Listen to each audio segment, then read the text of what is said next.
For the man who allegedly set fire to Governor Shapiro's residence in Harrisburg, currently in court at this hour for his arraignment. 38-year-old Cody Balmer of Harrisburg faces charges including attempted homicide, arson, and terrorism.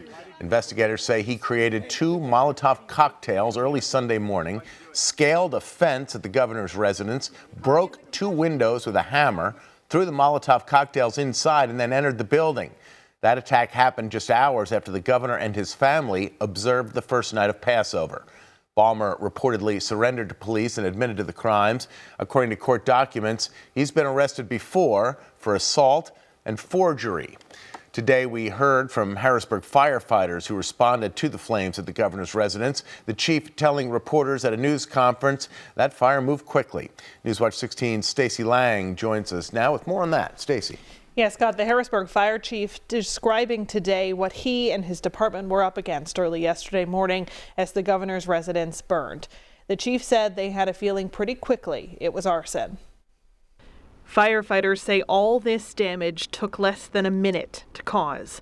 Molotov cocktails were used to set the fire that torched the governor's residence in Harrisburg.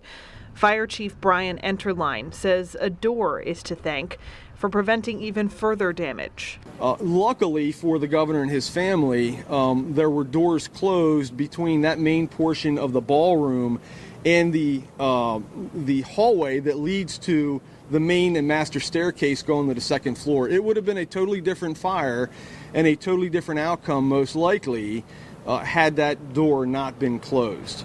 The Harrisburg Bureau of Fire arrived as state troopers were rescuing the state's first family and their Passover guests from the residence.